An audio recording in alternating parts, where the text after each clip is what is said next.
Salut à tous, c'est Hunter404 et aujourd'hui dans cette vidéo je vais essayer de répondre à la question qui m'a été le plus posée sur la chaîne pendant cette dernière année, à savoir est-ce que Gon va revenir dans l'histoire de Hunter x Hunter ou alors est-ce que Gon est finito.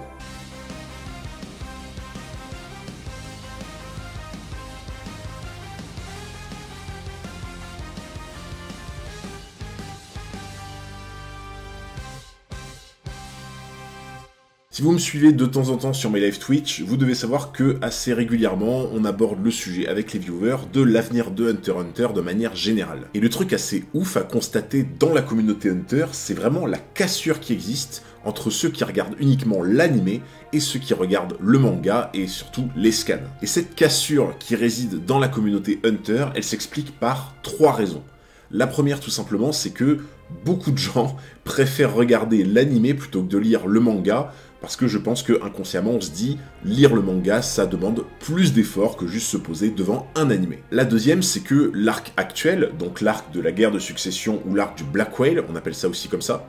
c'est un arc qui est extrêmement plus compliqué que les arcs d'avant dans Hunter x Hunter et qui aborde un sujet complètement différent de ce qu'on a pu voir auparavant. Ce qui a pu aussi gêner beaucoup de personnes, c'est la quantité parfois astronomique de texte qu'il peut y avoir sur une seule page d'un scan de l'arc de succession. Pour le coup, on sait que Togashi aime bien expliquer au maximum les techniques de Nen ou même la trame scénaristique qu'il emploie, mais là, clairement, on peut comprendre que certains, ça peut les perdre. Mais la dernière raison, la plus importante, et d'ailleurs celle qui fait l'objet de cette vidéo, c'est tout simplement qu'on a complètement changé de protagoniste dans Hunter, à savoir que dès qu'on est passé dans la catégorie des scans, on suit complètement l'aventure de Kurapika dans le Black Whale, et on a littéralement Gon qui est jeté aux oubliettes. Et pour le coup, je pense que l'absence de Gon dans le scénario est vraiment la raison principale qui fait que la communauté Hunter est souvent divisée sur l'œuvre, et pour le coup, on peut le comprendre, parce qu'au final, on a quand même suivi Gon, le protagoniste, sur absolument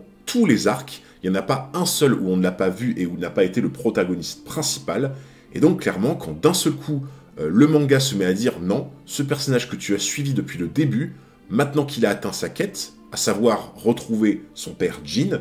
eh ben on va le mettre au placard et on passe tout simplement au personnage principal qui maintenant sera Kurapika. Et devant tout ça, forcément, je me suis posé la question de pourquoi Togashi délaisserait complètement Gon pour laisser reposer entièrement sur les épaules de Kurapika la trame scénaristique. Et au final, quand on creuse un peu, on se rend compte que c'est beaucoup plus intuitif qu'il n'y paraît. Donc, pour répondre à la question qu'on me pose absolument tous les jours depuis un an,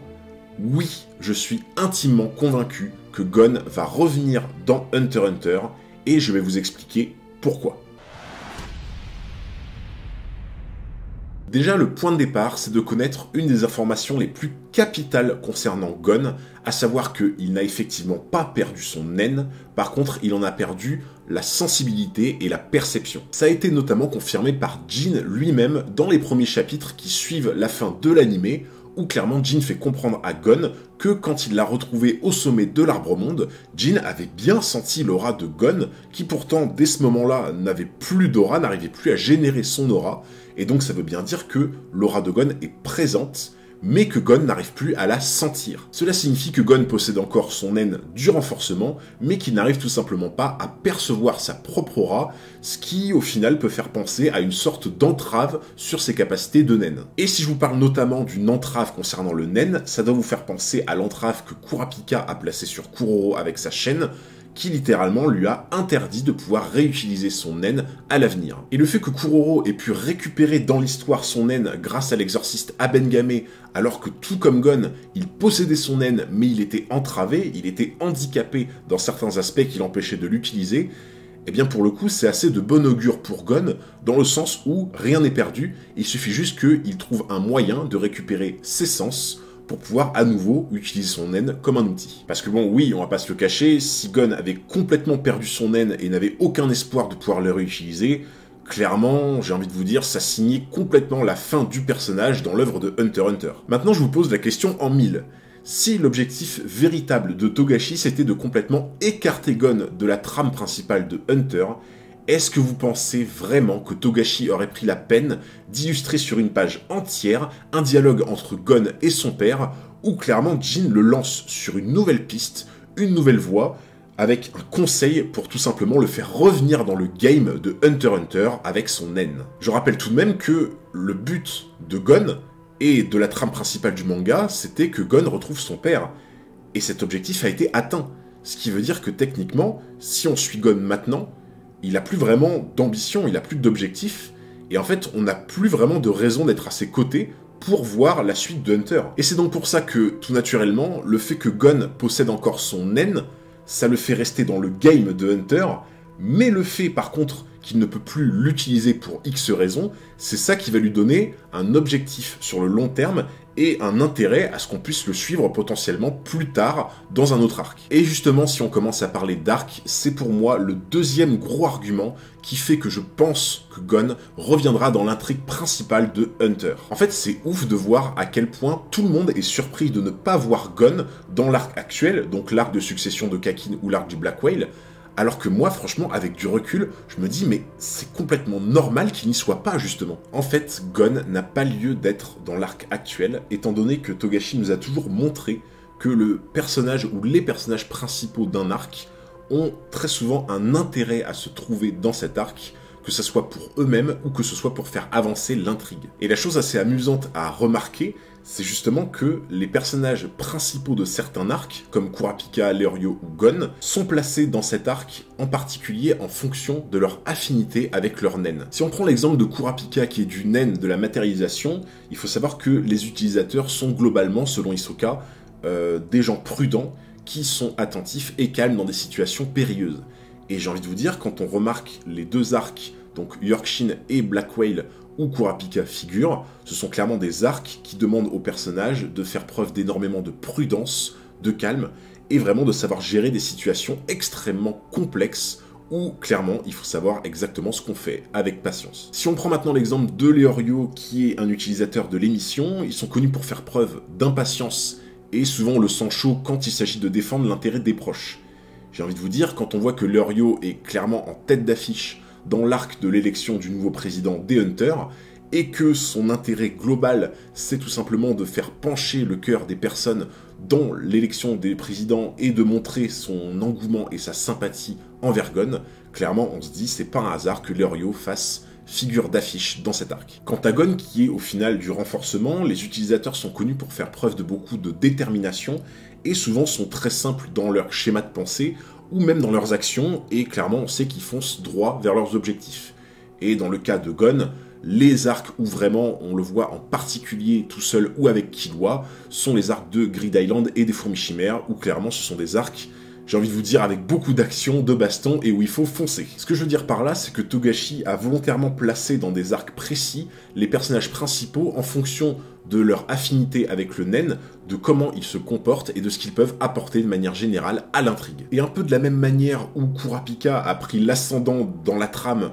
par rapport à Gon dans l'arc Yorkshin City, il se produit un petit peu la même chose dans l'arc Black Whale, dans le sens où c'est un arc clairement où c'est de l'espionnage, du contre-espionnage, dans un espace extrêmement confiné, et c'est des situations très tendues qui au final vont demander beaucoup plus de réflexion que de force brute. Du coup forcément quand on prend un peu de recul, on se dit que l'arc actuel du Black Whale ne correspond mais vraiment pas du tout et en tout point au développement d'un personnage comme celui de Gon, qui au final va être mis de côté par Togashi le temps que cet arc se termine. Comme ça lui laisse le temps de trouver un moyen de réutiliser son naine et de revenir dans le game. Du coup, maintenant qu'on sait que Gon peut récupérer son naine à tout moment et avoir à nouveau de l'impact dans Hunter, et que d'un autre côté, il n'est pas présent dans l'arc actuel tout simplement parce que son personnage et sa manière d'être ne reflètent pas du tout cet arc, on peut clairement supposer que Togashi a encore des plans en ce qui concerne Gon dans la trame principale de Hunter, mais maintenant, il faut essayer de savoir lesquels. Et je tiens quand même à rappeler que l'objectif final du manga de base, c'était que Gon retrouve son père, Jim Fricks. Donc du coup, si on suit la logique placée par Togashi depuis le début de Hunter x Hunter, avec du coup ce fil conducteur que Gon retrouve son père, ça pourrait être logique maintenant que si Gon revient dans le game après avoir récupéré vraiment l'usage de son naine, ça serait logique que Gon, potentiellement, se penche sur son ancêtre et se dit, un peu comme par défi, parce qu'au final, je rappelle quand même que quand il a voulu retrouver Jin, il voulait pas le retrouver parce que, c'est son père, parce qu'il veut passer du temps avec lui. Non, il voulait le retrouver par défi. Il voulait se montrer à lui-même qu'il était capable de retrouver son père. Donc au final, est-ce que ce serait pas une porte d'entrée vers le fait que Gon puisse littéralement chercher Don Fricks, c'est-à-dire son ancêtre, qui vit sur le continent caché. Parce que bon, on va pas se le cacher, comme je vous l'ai déjà dit, l'objectif de base du manga c'était que Gon retrouve son père. Le manga s'appelle Hunter x Hunter, chasseur, le fait de chercher des trésors, des personnes.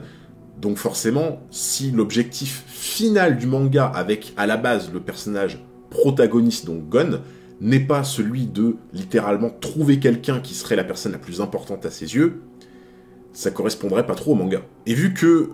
le manga met énormément l'accent sur Don Fricks comme étant potentiellement une personne qui a conquis le continent caché, qui est vieille de 300 ans et qui représente, j'ai envie de vous dire, l'apologie du Hunter, ce qui se fait de mieux en termes de Hunter et potentiellement la personne la plus puissante du monde, ben on se dit, il y aurait tout à parier que Gon ait envie de retrouver cette personne qui, en plus, est son ancêtre. Évidemment, dans la trame actuelle, ça semble compliqué de projeter ça, étant donné que Gon n'est pas sur le Black Whale, en direction du continent caché, que ce sont des distances absolument énormes, et qu'au final, bah, si Gon a loupé le quai du Black Whale, il paraît très difficile qu'il puisse atteindre par la suite le continent caché avant un très très très long moment. Sauf que la chose que beaucoup de gens oublient, c'est qu'il y a une équipe, une expédition menée par Moro et par Neuve, qui au final prennent un autre bateau beaucoup plus petit pour atteindre avant le Black Whale cette fameuse île qui sera le faux continent caché qui permettra de faire un point de relais entre le continent caché et le monde des humains.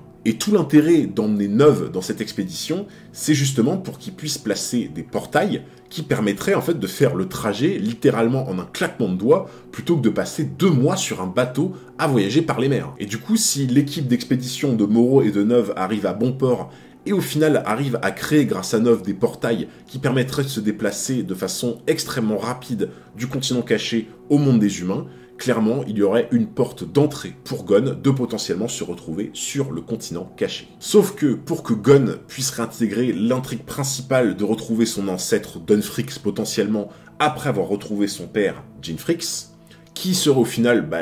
l'intrigue la plus cohérente et la plus en adéquation avec l'essence même de Hunter qui s'en dégage, il faudrait au final pour cela que Gon puisse retrouver l'usage parfait de son naine, ce qui au final laisse supposer de grands espoirs pour Gon, étant donné que, comme on l'a précisé au début, Togashi a bien fait comprendre qu'il n'avait pas perdu son naine, mais qu'il existait potentiellement des moyens pour qu'il le regagne. Et quand on s'interroge sur les moyens que Gon aurait pour regagner son naine, on reste un petit peu dans le flou, dans le sens où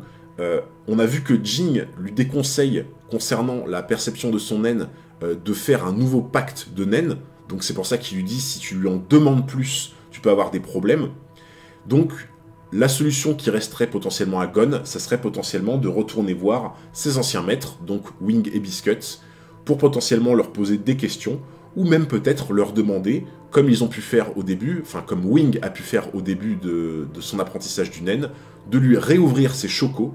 ce qui potentiellement pourrait lui proposer une nouvelle perception de son naine, et il pourrait à nouveau potentiellement sentir son aura. Dans tous les cas, j'espère que vous aurez bien compris que si Togashi met beaucoup de choses en œuvre autour de Gon, à savoir le fait qu'il n'ait pas complètement perdu son naine, ou le fait qu'on nous aiguille potentiellement sur un continent caché, avec comme par hasard un ancêtre qui représenterait Don Fricks et qui pourrait intéresser Gon sur une potentielle traque comme il a fait avec Jin, ça laisse clairement de bon espoir, une bonne augure pour réintégrer Gon dans l'intrigue principale sur potentiellement un ou plusieurs arcs à venir. J'espère beaucoup que cette petite vidéo vous a plu. Si c'est le cas, n'hésitez pas à lâcher un gros pouce bleu, un commentaire, mais surtout le plus important, n'hésitez pas à vous abonner juste ici pour ne pas manquer les futurs épisodes. Merci beaucoup pour votre force, c'était Hunter 404 et je vous dis à très bientôt pour un nouveau combat.